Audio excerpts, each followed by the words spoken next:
Perkenalkan, nama saya Kusnotima. Saya pendamping sosial program Keluarga Harapan dari Provinsi Lampung, Kabupaten Lampung Timur, Kecamatan Sukadana.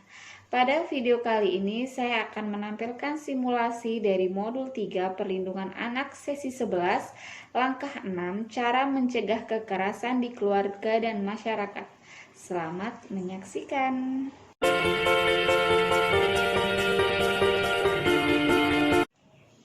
Baik ibu-ibu, kali ini kita akan membahas tentang cara mencegah kekerasan di keluarga dan masyarakat, ya. Di sini saya akan membacakan cerita. Nanti ibu-ibu simak ya ceritanya ya. Ceritanya ada di halaman buku pintar kita, halaman 22 ibu-ibu. Ya, disimak ya ibu-ibu. Pencegahan kekerasan terhadap anak. Cerita anak tidak mau sekolah. Kisah ini bercerita tentang seorang anak kelas 1 SD yang tidak mau berangkat sekolah. Dia bernama Nina, anak dari Ibu Endah. Suatu hari, Nina menangis terseduh-seduh di depan rumahnya karena tidak mau berangkat sekolah. Di saat Nina sedang menangis, seorang ibu bernama Ibu Ati bersama anaknya berjalan melewati dan menghampiri Nina sebagai tetangga. Ibu Ati berusaha menenangkan Nina dan mengajak Nina pergi sekolah bersamanya. Namun, di saat Ibu Ati sedang berusaha mendiamkan tangisan Nina, tiba-tiba Ibu Endah, ibu dari Nina, keluar dari rumahnya dengan wajah marah. Ibu Endah memang tampaknya tidak terima dengan sikap Ibu Ati. Dia marah-marah pada Ibu Ati. Ibu Endah menganggap perbuatan Ibu Ati tersebut telah ikut campur dalam urusan keluarganya. Sebuah kata yang pedas meluncur dari mulut Ibu Endah. "Hei Ibu Ati, ngapain ngurusin urusan anak orang? Urus saja anak ibu sendiri." Ibu Endah pun segera menarik Nina masuk ke dalam rumahnya dengan terus memarahi anaknya tersebut. Dan Ibu Ati hanya termenung. Dia hanya bisa mengelus dada, dalam hatinya bertanya, apa yang harus dilakukan melihat perbuatan Ibu Endah yang sering memarahi bahkan memukul anaknya itu? Itulah akhir cerita yang harus kita renungkan. Apa yang harus kita lakukan menyaksikan perbuatan seorang ibu yang sering melakukan kekerasan terhadap anaknya? Ya, sudah disimak ya ibu ceritanya? Nah bu, apakah kira-kira Bu cerita dari yang sudah saya bacakan tadi, apakah cerita tersebut juga terjadi di sekitar kita ibu-ibu? Coba nih saya mau tanya sama Ibu Hadi. Ibu Hadi, kira-kira ada nggak sih Bu cerita kekerasan orang tua terhadap anaknya seperti contoh ceritanya si Nina ini Bu? Ada Bu. Oh ada. Iya, ada ya Bu ya. Di sekitar ibu seperti itu. Iya. Oke. Begini Bu ya. Nanti saya akan menyiapkan kertas plano di sana. Di kertas plano itu.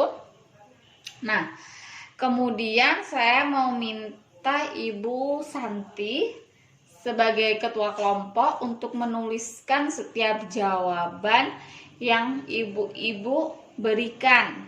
Ya Bu ya? Iya. Jadi nanti tugasnya Bu Santi menulis setiap jawaban dari ibu-ibu yang sudah saya berikan pertanyaannya. Ya, pertanyaan yang pertama Bu, coba saya mau bertanya. Apa yang dilakukan ibu-ibu seandainya ibu sebagai orang tuanya Nina? Anaknya tidak mau sekolah nih Bu. Nah, bagaimana sikap ibu sebagai orang tuanya ketika anaknya tidak mau sekolah yang seharusnya dilakukan oleh orang tuanya? Coba. Ayo. Ibu Rati, apa jawabannya Bu? Oh iya, jawabannya tidak berlaku kasar terhadap anak. Ibu Santi ditulis ya.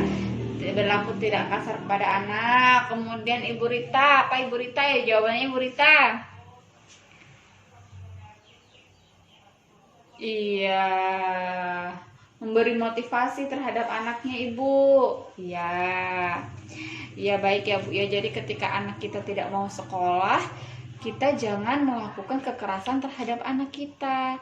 Kekerasan itu tidak akan membuat anak kita justru mengikuti apa yang kita mau. Sama halnya Bu, seperti anak yang dikekang, tidak boleh bermain, tidak boleh tidak ingin belajar, harus belajar, itu tidak boleh memaksakan anak ya. Sebenarnya memang bagus dia mungkin menyuruh anaknya harus sekolah gitu, tetapi dengan caranya yang kasar, maka anak tersebut menangis dan ditolong oleh orang tua yang lain, malah orang tuanya marah-marah, tidak menginginkan anaknya itu diikut campur tangani. Sehingga menurut Ibu Endah dari Ibu Nenah itu si Ibu siapa tadi Bu? Si Ibu Ati itu telah ikut campur dengan urusan keluarganya, gitu ya Ibu ya. Nah untuk pertanyaan yang kedua Bu, apa yang harus dilakukan oleh ibu-ibu seandainya ibu-ibu menjadi anggota masyarakat di sekitar itu, nah kemudian melihat peristiwa si Ibu Endah, Ibu Ati, dan Nina itu terjadi, apa yang dilakukan ketika Ibu menjadi warga masyarakatnya di situ? Coba ayo Ibu ditulis jawabannya, nanti akan saya tanya, nanti mau ditulis di kertas plano oleh Ibu Santi. Ayo coba, apa Bu jawabannya? Bu siapa? Bu Rini, apa jawabannya Bu? Iya, ditulis ya Ibu Santi. Jawabannya Ibu Rini bahwasanya sebagai masyarakat akan menasehati Ibu Endah agar tidak melakukan kekerasan terhadap anaknya. Ya, coba lagi jawabannya. Ibu Rindi, apa jawabannya Ibu Rindi? Iya, terima kasih Ibu Rindi jawabannya. Jawaban Ibu Rindi yaitu sebagai warga masyarakat harus banyak belajar, katanya Bu Santi, agar tidak melakukan kekerasan terhadap anaknya, gitu ya Ibu ya. Iya, terima kasih Ibu Rindi jawabannya. Ya, jadi sebagai anggota masyarakat, ketika kita melihat ada sebuah kisah seperti itu, maka kita harus melindungi si Nina ya Bu ya. Iya, dan menasehati ibunya si Ibu Endah agar tidak melakukan kekerasan terhadap anaknya. Iya, terima kasih Ibu-ibu untuk jawabannya. Nah, itu tadi simulasi dari modul 3 perlindungan anak sesi 11 langkah 6 cara mencegah kekerasan di keluarga dan masyarakat. Semoga bermanfaat. Jangan lupa like, subscribe, dan bunyikan lonceng. Wassalamualaikum warahmatullahi wabarakatuh.